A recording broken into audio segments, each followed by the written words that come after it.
Desligue o ruído e conecte-se aos factos. Temos 10 estadias num dos hotéis de luxo Alma Lusa na Comporta. 2 adultos, 2 noites. Assine hoje o Observador com até 58% de desconto e habilite-se a ganhar. Tudo em observador.pt. Esta é a história do dia da Rádio Observador. A inesperada guerra entre Trump e o Papa.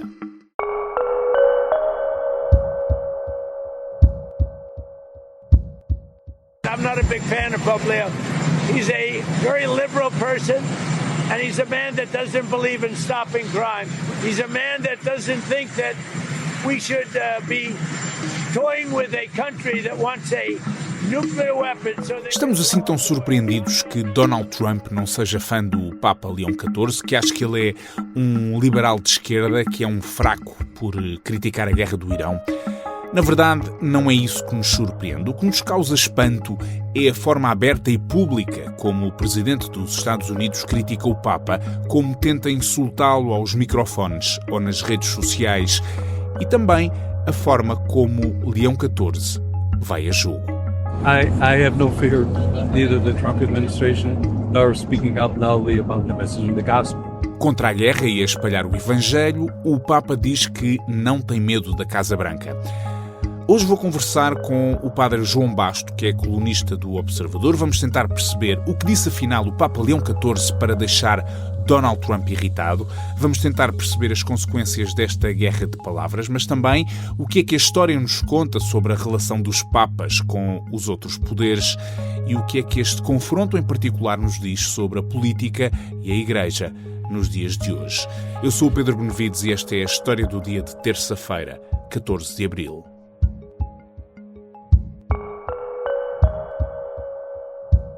Padre João Basto, bem-vindo. Olá, Pedro. Então, temos grande parte da comunidade católica mundial, diria eu, em choque com esta troca de palavras, sobretudo com as acusações de Donald Trump ao Papa, coisa que nós temos a ideia de nunca ter visto, mas talvez a coisa não seja exatamente assim. Antes de irmos lá, vamos só tentar interpretar estas palavras do Papa Leão XIV, que aparentemente enfureceram o presidente dos Estados Unidos. Nós não estamos a falar de nenhum discurso radical, nem nenhum discurso revolucionário relativamente àquilo que a Igreja Católica defende. Sim, não estamos de modo algum. Estranho seria que o Papa dissesse o contrário. Nós, neste momento, temos o Santo Padre a fazer uma visita longa, de 10 dias, em África, e ele ainda agora chegou à Argélia e denunciou o tráfico humano pedindo proteção para os migrantes, quer no Atlântico, quer no deserto. Estranho é que o Papa dissesse o contrário. Mas aquilo que vem do discurso que enfureceu, principalmente Donald Trump, é que desde a Páscoa, o Papa, que tem feito vários apelos à paz, teve vários textos e discursos e homilias, mensagens muito duras sobre a questão da paz. Não sendo discursos radicais, o que o Papa quis dizer nesta Páscoa é claramente Jesus Cristo, que vence a morte com a sua ressurreição, vence a morte a partir de uma dimensão não violenta. Jesus, para nos libertar, a nós que éramos escravos, diz a teologia católica tradicional, fez também escravo, para nos dar a vida morreu, e por isso a morte de Jesus e a sua ressurreição inauguram outra perspectiva de vitória, que não é a vitória bélica, e o Papa tem usado muito esta ideia para forçar que a paz que os cristãos defendem, que os cristãos procuram, não é a mera ausência de conflitos, mas são relações justas e dignas com todos os seres humanos. Além disso, o Papa também tem, a partir destas dinâmicas da violência nas últimas semanas, no passado sábado fez uma oração muito dura na Basílica de São Pedro, uma vigília pela paz, onde chegou mesmo a dizer que basta de idolatria de si mesmo, idolatria do dinheiro, basta de ostentação da força e basta de guerra. Portanto, o Papa percebeu claramente que nós estamos aqui com um problema e que a Igreja tem uma mensagem a partir daquilo que é Jesus Cristo. Não se trata de uma mensagem ideológica, política. Trata-se de uma mensagem que vem daquele que é o nosso único Salvador para os cristãos católicos, que é Jesus Cristo. É interessante nós falarmos sobre isso, sobre a questão da não-violência, porque tudo isto também acontece na sequência de várias declarações, naturalmente, da administração norte-americana, mas até uma declaração ali por alturas da Páscoa que deixou também muitos cristãos incomodados, e aí não incluo só os católicos, foi o secretário da Defesa dos Estados Unidos, Peter Hegseth, que faz uma espécie de oração onde associa muito a glorificação da violência ao papel de Deus. Isso também chocou muita gente.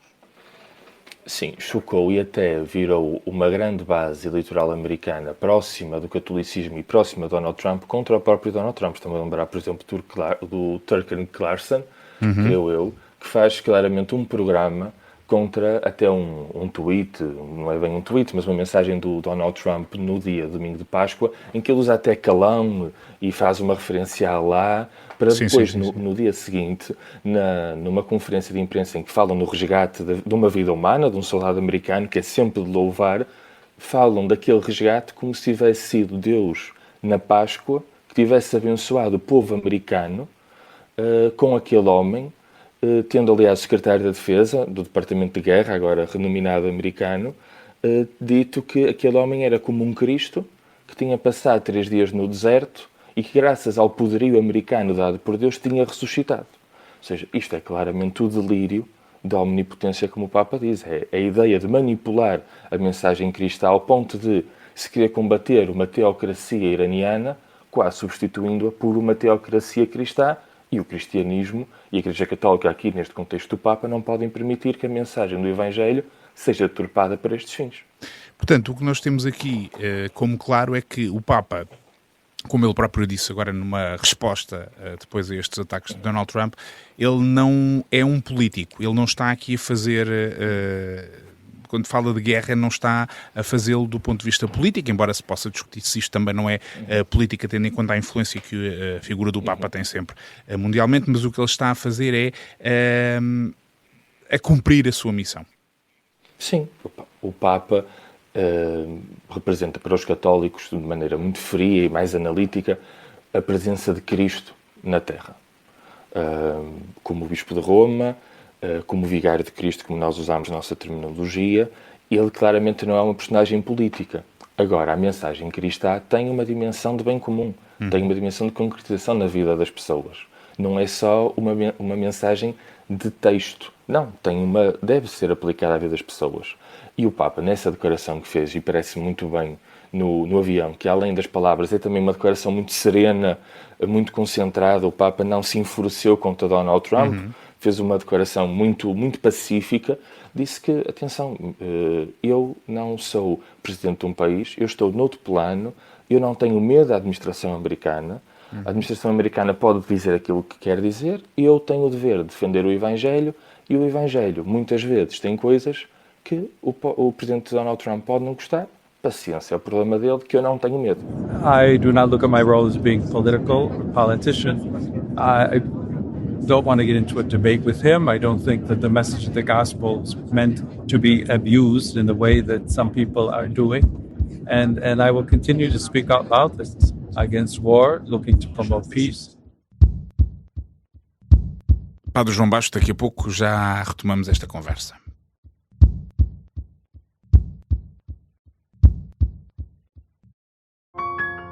As testemunhas, as mensagens e os vídeos que ajudaram a polícia a desvendar a forma como Renato Seabra assassinou Carlos Castro em Nova Iorque. Havia quem viesse à praça pública dizer o Carlos Castro é uma víbora e foi ele que provocou tudo isto.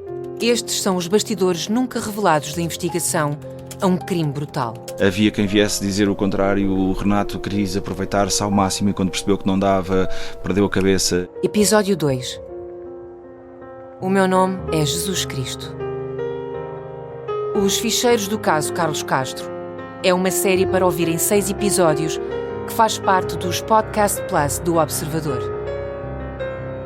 É narrada por mim, Joana Santos, com banda sonora original de Júlio Rezende.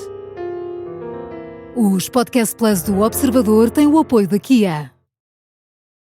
Falávamos há pouco de certa forma do inédito, ou parece-nos inédito, a forma como um líder de um país, de uma potência mundial, ataca diretamente a figura do Papa.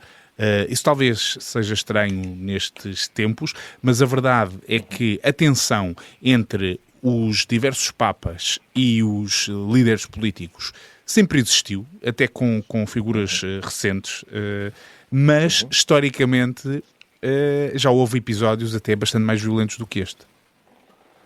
Sim, assim, dentro da história do cristianismo, o cristianismo teorizou sempre aquela imagem que Jesus Cristo dá nos vários evangelhos, que é a Deus o que é Deus, a César o que é de César. E isso levou a que muitas vezes o cristianismo tenha, porque tem uns valores muitas vezes contra-intuitivos e contraculturais, uma relação muito tensa com o poder secular, o poder civil, que nós hoje denominamos. Isso aconteceu logo no Império Romano, com os cristãos a recusarem-se a aderir ao culto da personagem do imperador. Isto é algo que vem já desde o Antigo Testamento, daquela ideia de que Moisés e Deus estão contra o faraó, que personifica o poder absoluto, e a ideia de que um homem detém todo o poder. Portanto, o cristianismo foi sempre contra, e o próprio judaísmo, esta ideia. Mas teve fenómenos muito tensos, e talvez o mais conhecido, no sentido que é o mais próximo, é o do próprio Napoleão, que chegou não só a invadir os Estados Pontifícios em 1808, como chegou até a raptar o próprio Papa em 1812. Portanto, há aqui uma história de violência concreta. Sim. Sim, há uma história de violência concreta, da própria ideia de levar o Papa cativo, de invadir os Estados Pontifícios e a própria cidade de Roma. A ideia de que o Papa corporiza um poder que não pode ser manipulado e que tem uma certa liberdade dentro daquilo que é a liberdade discursiva e da liberdade de ação, sempre foi algo que incomodou o poder em geral, e o poder europeu, se calhar por antonomasia, porque Roma é na Europa, claro. E portanto vir nos Estados Unidos para cá, num país que tem 250 anos, não dava muito jeito. Mas realmente existe aqui, claramente, uma história de tensão e de violência, que não foi só com Napoleão, foi já ainda no Império Romano, depois com o Átila o Huno, foi também com o Reino da França, com a própria ideia do Henrique II e do Henrique VIII, com duas pessoas proeminentes da Igreja Católica em Inglaterra a serem assassinadas porque eram contra a ideia de que o rei tinha um poder absoluto. Portanto, toda esta ideia de violência e de tensão entre o papado e o poder civil sempre foi muito recorrente e agora, infelizmente, retoma-se.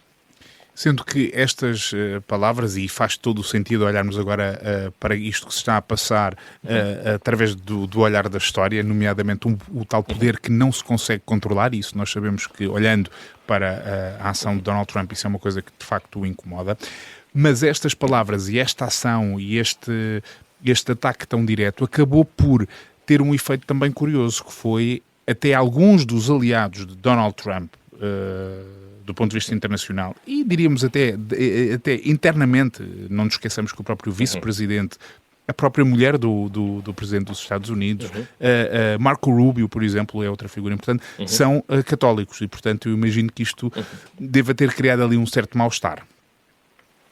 Não, eu acho que sim. Nós conhecemos essas figuras da administração americana que professam a fé católica até às vezes de uma maneira que para nós é esquisita, como europeus, aparecendo até na televisão com sinais exteriores da sua fé católica muito vincados. Certo. Na Europa, hoje em dia, pelo menos foi aquilo que consegui ver, nós temos não só a esquerda europeia habitualmente contra Donald Trump, temos figuras como Giorgia Meloni, como o próprio Matteo Salvini em Itália, muito contra a posição que o Donald Trump tomou. Portanto, o Donald Trump conseguiu aqui um feito que foi meter quase todos contra ele na esfera política. Mas isto também deve nos ajudar a refletir, acho que, sobre uma questão.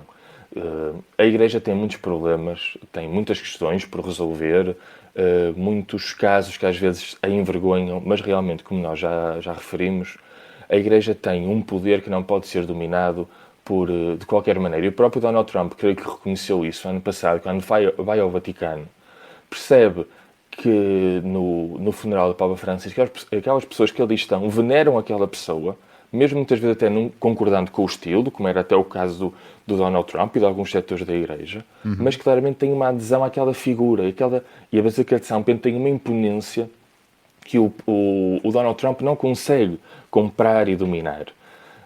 O facto é que os Estados Unidos têm 250 anos, a Igreja tem 2000 anos, geriu e gerirá possivelmente muitos conflitos na história do mundo. E a verdade é que, apesar dos Estados Unidos serem um grande país, aquilo nem é um país, é quase um continente dentro de um continente, a Igreja tem, em todos os lugares do mundo, paróquias, párocos, fiéis que se reúnem todos os domingos. E não é só a Igreja Católica, as igrejas cristãs em todo o mundo. E isto cria claramente, nem muito da população americana, mas em muita da população de todo o mundo, uma reação claramente aversiva, porque tocar no Papa para um católico e para um cristão é tocar naquilo que para nós representa Jesus Cristo. E isso é claramente algo que é um tiro no pé para o próprio Donald Trump, até na dimensão diplomática e geopolítica do seu próprio poder, parece-me. Vamos ver quais é que são os próximos episódios desta aparente guerra que não estávamos à espera, mas que, por outro lado, também, conhecendo este histórico, também não nos surpreende. Padre João Basto, muito obrigado. Muito obrigado, Pedro.